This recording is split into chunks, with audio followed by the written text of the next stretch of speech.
She makes the sign of a teaspoon, he makes the sign of a wave. The poor boy changes clothes and puts on aftershave to compensate for his ordinary shoes.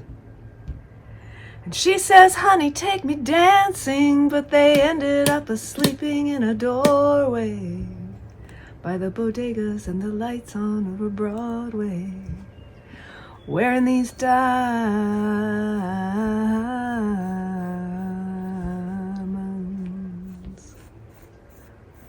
And I could say, ooh,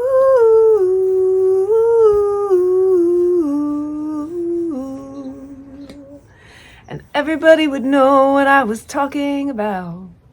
I mean, everybody here would know exactly what I was talking about. Talking about diamonds on the soles of their shoes.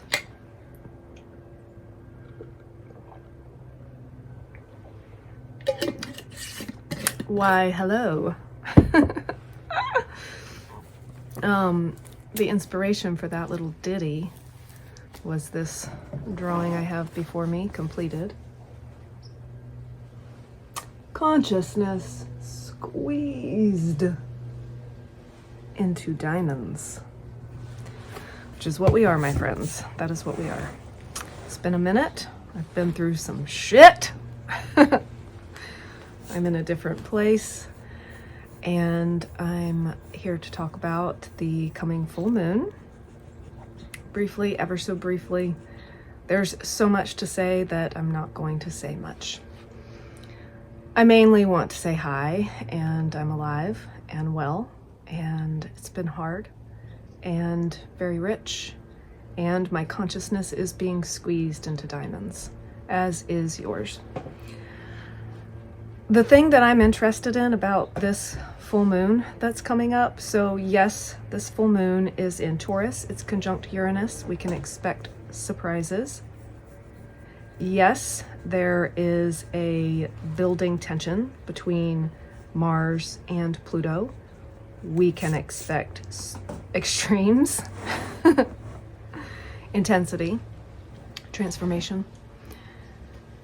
There's something else that's building, and it's a long time coming and a long time leaving, and I do believe that we are at a crescendo of it, and that is, we're at the beginning of the crescendo, and that is a slow moving aspect between three of our precious outer planets: Pluto, as already mentioned, Uranus, as mentioned, and in between them both, Neptune.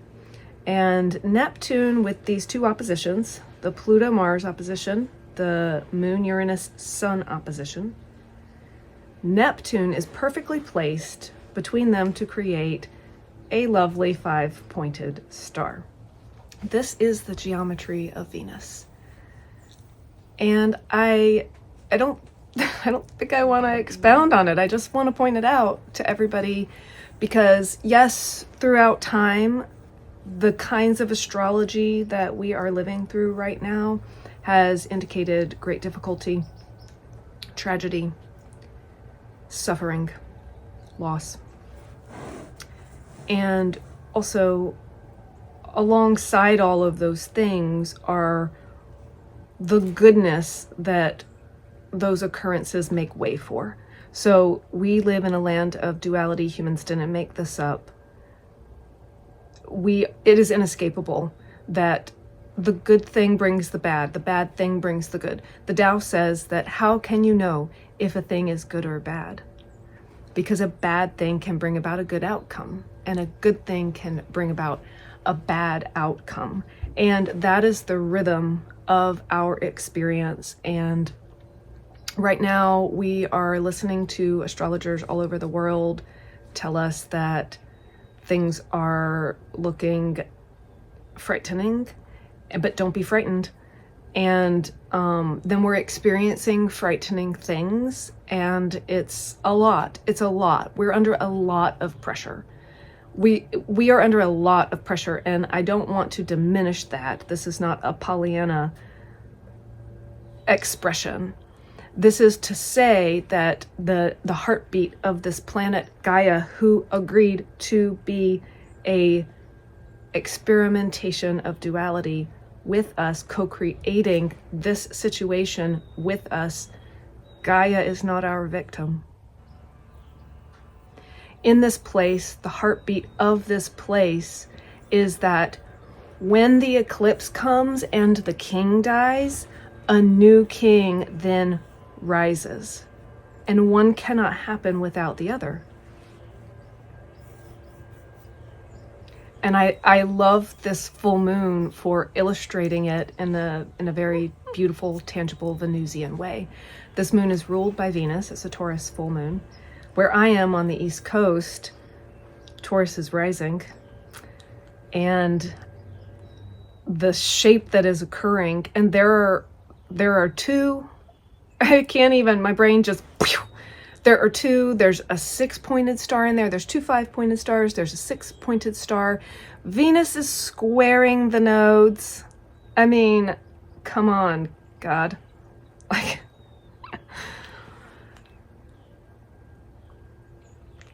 and it's a mixed bag, and it will always be a mixed bag. You know, the oppositions that are occurring, that are creating so much tension and challenge, are with one another by the way that they are happening, by the way that they are laid out, the geometry. They are also creating, in other combinations, trines and sextiles, and those are easeful. And yet, if everything is easeful, then we make no progress. So just, this is what I want to deliver right now. What I want to deliver right now is the relaxation of the nervous system to be with what is. That it's not all black, and it's not all white. It's gray. It's black, and then it's white, and then it's black, and then it's white, and then it's shades of gray and pops of red. And all the colors of the rainbow. And that what we are experiencing right now is a grand adventure. And as difficult as it is and frightening as it is, nobody wants to sit down and watch a Hallmark special. I mean, some people do. I'm laughing because my family members watch Hallmark specials, and I'm going to watch them with them. And I also like cheesy love stories, and it took a lot of humility to get there, and recognition that my nervous system needed to relax with a good, happy ending. And we get it all. We get it all here, and just know this is just a word of encouragement and acknowledgement of how fucking hardcore and horrible and terrible and painful and tragic it all is right now. And at the same time, this is the paradox. This is what makes it not nihilism and not Pollyanna. At the same time, we are on a grand, thrilling, beautiful, moving, exquisitely symmetrical, perfectly ordered, mysterious adventure. And, you know, there are only so many Hallmark movies that we can watch. And there are only so many horror movies that we can watch. And life is neither. Life is both. So what I am offering as this moon comes, and if you're watching this, you now know that it is creating this beautiful, beautiful geometry that is the pattern of Venus. I'm going to say something about that. I want to explain very briefly and simply what I mean by that the 5-pointed star is the pattern of Venus. And I want to offer the meditation during this moon, especially if things are hard for you right now, to take some time and sit, if you can, in the light of the moon. But don't make that a restriction that causes you not to do it. Just take some time, even if it's 1 minute, take some time to go inside of yourself and visualize this geometry that is happening around us, the sacred symmetry of it, and just feel that and see what comes through. So Venus, the star of beauty, makes regular conjunctions with the sun. That means Venus and the sun are at the same place. And around the wheel of the zodiac, if you put a little dot at each of those places, it creates those conjunctions with the sun. So Earth is in the center, Sun and Venus are around us, coming to the same place in the sky. Doom, doom, doom, doom.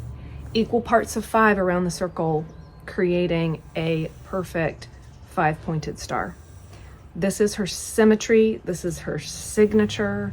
This means she is involved. And Venus is harmony. Venus is many things, but Venus is the beauty of harmony. And harmony does not mean that we all believe the same thing.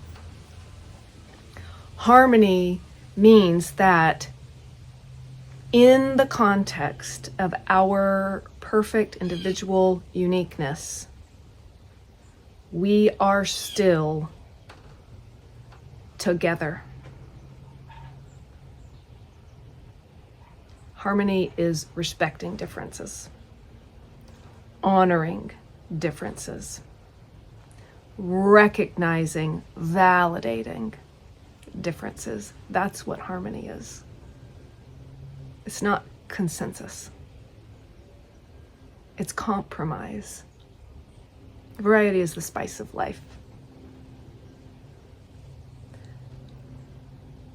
That's all I'm going to say for now. I hope you enjoy this moon. I intend to, whatever goes down. I know I'm in a movie.